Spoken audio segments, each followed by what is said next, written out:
আসসালামু আলাইকুম। এমএএস engineering learning চ্যানেলের পক্ষ থেকে সকলকে জানাই আন্তরিক সালাম ও শুভেচ্ছা। আশা করি প্রত্যেকে ভালো আছেন। চলে আসলাম আমাদের আজকের ভিডিও নিয়ে। ফান্ডামেন্টাল অফ ইলেকট্রিক সার্কিট বইয়ের এসি সার্কিটের এক্সাম্পল 11.8 ম্যাথটি সমাধান নিয়ে।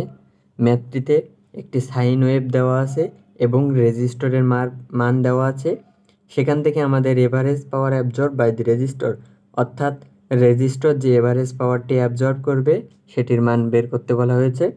আমাদের আগে যে ম্যাথগুলো করেছিলাম, অর্থাৎ এক্সাম্পল 11.7 এবং প্র্যাকটিস প্রবলেম 11.7, ওখানে কিন্তু সময়ের সাপেক্ষে কারেন্টের সমীকরণ দেওয়া ছিল।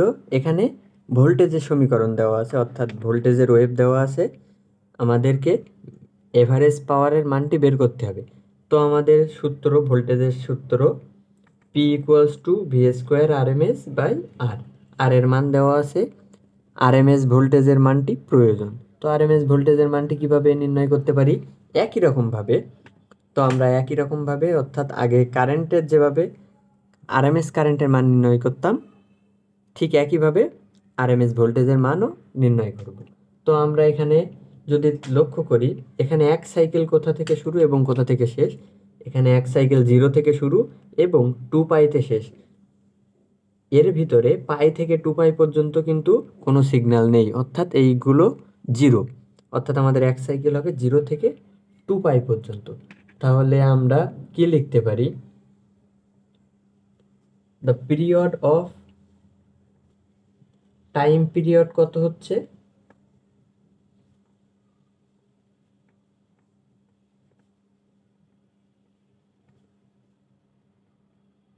এই ভোল্টেজ ওয়েভ ফর্ম থেকে টাইম পিরিয়ড T = তাহলে হচ্ছে 2π। কারণ আমি আবারও বলতেছি, এক সাইকেল যেখানে শুরু এবং সেখানে শেষ হওয়া লাগবে এবং পুনরায় পরবর্তীতে একই পজিশন থেকে শুরু হওয়া লাগবে। সেই হিসেবে আমাদের 0 থেকে 2π পর্যন্ত এক সাইকেল হচ্ছে। তো আমরা T = 2π দিচ্ছি। তাহলে আমরা V অফ T কি লিখতে পারি?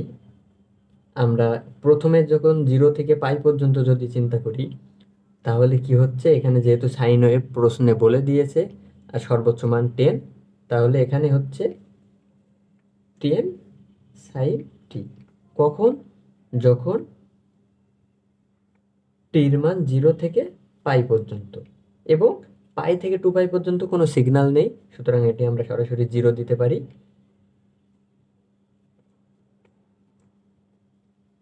জাস্ট আগের নিয়মে। তাহলে এখন আমরা VRMS কিভাবে নির্ণয় করতে পারি? অতএব VRMS = √1/t integration 0t V² dt। যেহেতু সময়ের সাপেক্ষে আমরা এখানে ইন্টিগ্রেশন করব, তো আমরা জাস্ট মানগুলোকে বসাই। 1/t এর মান এখানে কিন্তু 2π।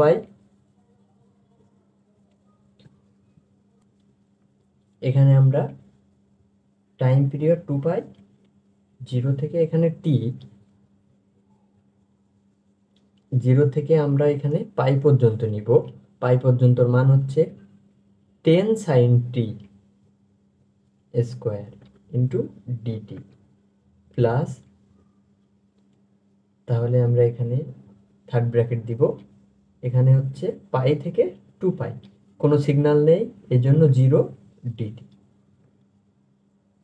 জাস্ট আমরা ভি এর মানটি, এই যে দুইটা আলাদা আলাদা সিগন্যালের জন্য আলাদা আলাদা মানটি বসিয়ে দিলাম। এখন আবার কি হচ্ছে, ক্যালকুলেশন করব। 1/2π, যেহেতু এটা 0 হচ্ছে, সুতরাং এটা আমরা দিব না।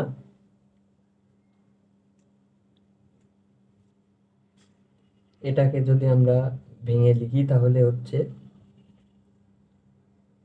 sin² t dt।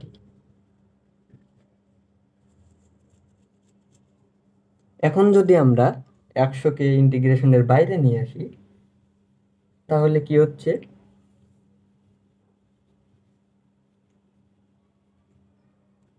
আমরা 100কে ইন্টিগ্রেশনের বাইরে পরে নিয়ে আসি। এখন আমরা sin² θ, অর্থাৎ sin² t ইন্টিগ্রেশনের কিন্তু কোনো ফর্মুলা জানি না। এখন যদি আমরা এখানে 2 sin² t নিয়ে আসতে পারি কোনোভাবে, তাহলে ওয়ান মাইনাস কস টু টি এই ফরম্যাটে কিন্তু নিয়ে আসতে পারবো, অর্থাৎ আমাদের টু সাইন স্কোয়ার টি এই ফরম্যাটে নিয়ে আসা লাগবে। তো আমরা তাই করি। তাহলে এখানে 1/2 পাই যেটা আছে বসিয়ে দিলাম, 0 পাই। তাহলে আমরা 2 যেহেতু নিব, তাহলে 100/2 যে এবং ইন্টু 2 সাইন স্কোয়ার টি ডিটি। কি করলাম, জাস্ট এই 2 এক্সট্রা নিয়ে আসলাম, গুণ করলাম যেহেতু সেহেতু ভাগ করে দিচ্ছি, জাস্ট আর কিছু না। তাহলে 1/2 পাই। ক্যালকুলেশন কিন্তু এত বড় করা লাগে না, আপনাদের সুবিধার্থে আমি ক্যালকুলেশন বড় করতেছি। 50 এখানে 2 সাইন স্কোয়ার টি মানে 1 মাইনাস কস টু টি। জাস্ট আমরা ফর্মুলা অ্যাপ্লাই করলাম এখানে।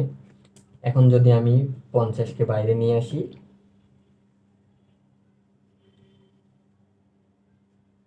তাহলে কি হচ্ছে, √50/2 পাই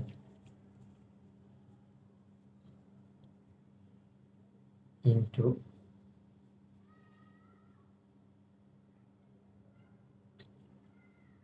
এখানে আমাদের হচ্ছে 0 to pi dt minus 0 to pi cos 2t।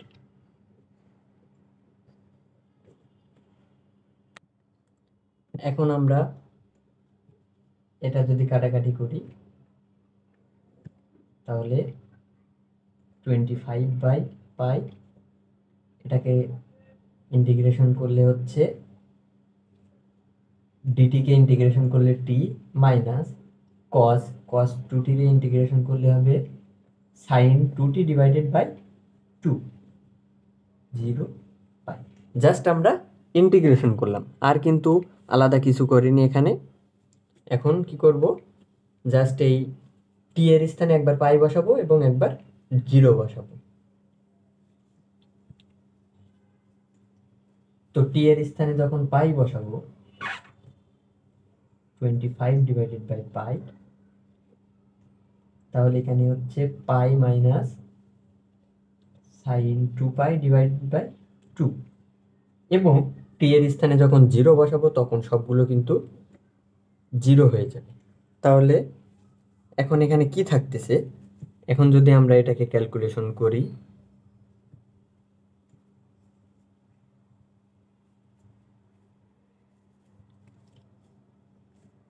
এই 25/পাই এটাকে যদি উভয়টার সাথে গুণ করে দিই, তাহলে এখানে থাকতেছে √25 মাইনাস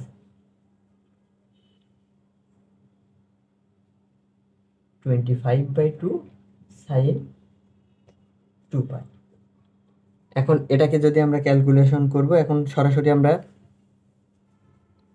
ক্যালকুলেশন করে দিচ্ছি। তো সরাসরি ক্যালকুলেশন যদি করি, তাহলে আমরা পাবো 25 ভোল্ট। জাস্ট এটাকে আমরা সরাসরি ক্যালকুলেশন করে দিলাম, আর বড় করতেছি না। তাহলে আমরা কিন্তু পেলাম 25 ভোল্ট, অর্থাৎ ভিআরএমএস ভোল্টেজটি পেয়ে গেলাম। এখন জাস্ট আমরা এই সূত্রই ইউজ করলে আমরা এভারেজ পাওয়ার অ্যাবজর্বের মানটি পেয়ে যাব। তো আমরা এখন সূত্র ইউজ করব। তাহলে আমরা লিখব দ্য এভারেজ পাওয়ার অ্যাবজর্ব। কি পরিমাণ এভারেজ পাওয়ার অ্যাবজর্ব করছে, সূত্র হচ্ছে P = VRMS²/R। VRMS এর মান কিন্তু আমরা পেলাম, সরি একটু মিস্টেক করে মিস্টেকটা হচ্ছে এখানে কিন্তু 25 হবে না, এখানে 5 হবে, কারণ আমি রুটটা ক্যালকুলেশন করার সময় রুটটা দিতে ভুলে গিয়েছিলাম। তো এখানে 5 হবে, একটু মিস্টেক করে ফেললাম। তো এখানে তাহলে কত হবে, যেহেতু 5 পেলাম, 5² আর এর মান কত, আর এর মান কিন্তু দেওয়া আছে প্রশ্নে 10, তাহলে কত হচ্ছে 2.5 ওয়াট। এটাই হচ্ছে আমাদের অ্যান্সার। সহজেই কিন্তু ম্যাথটি আমরা অ্যান্সার পেয়ে গেলাম। আমরা যদি আবারও একটু প্রথম থেকে দেখতে চাই যে ম্যাথটিতে আমরা কি করলাম, তো আমাদের একটি সাইন ওয়েভ সিগন্যাল দেওয়া আছে, প্রশ্ন কিন্তু বলে দিয়েছে সাইন ওয়েভ সিগন্যাল। সেখান থেকে আমাদের এভারেজ পাওয়ারের মানটি বের করতে বলা হয়েছে। আর এর মান আমাদের দেওয়া আছে 10 ওহম। তাহলে আমরা সূত্র জানি P = V RMS square divided by R, অর্থাৎ আমাদের আর এর মান যেহেতু দেওয়া আছে সেহেতু আমাদের আরএমএস ভোল্টেজের মানটি প্রয়োজন। তো আরএমএস ভোল্টেজ মানের জন্য আমাদের ভোল্টেজের ইকুয়েশন দেওয়া আছে, এখান থেকে আমরা দুইটা ইকুয়েশন বের করলাম। যেহেতু এটা সাইন ওয়েভ, সুতরাং আমরা সর্বোচ্চ মান নিয়ে 10 sin t যখন 0 থেকে পাই পর্যন্ত, এবং যেহেতু পাই থেকে 2π পর্যন্ত কোনো সিগন্যাল নেই, এগুলো 0। এরপর থেকে আমরা জাস্ট আগের নিয়মে, অর্থাৎ আরএমএস ভোল্টেজের যে সূত্র √1/t 0 থেকে t v² dt, অর্থাৎ এই সূত্র ইউজ করে আমরা ক্যালকুলেশন করলাম। পরবর্তীতে এখান থেকে আমরা আরএমএস এর মান পেলাম 5 ভোল্ট, আমরা VRMS এর মান পেলাম 5 ভোল্ট, এবং সেটা পরবর্তীতে আমাদের যে মেইন সূত্র অর্থাৎ P = V² RMS divided by R, এখানে বসিয়ে আমরা অ্যান্সার কিন্তু পেয়ে গেলাম। আশা করি ম্যাথটি সকলে বুঝতে পারছেন। এরপরেও যদি কারোর কোথাও বুঝতে অসুবিধা থাকে অবশ্যই কমেন্ট করবেন। ভিডিওটি ভালো লাগলে শেয়ার করবেন। ধন্যবাদ সবাইকে।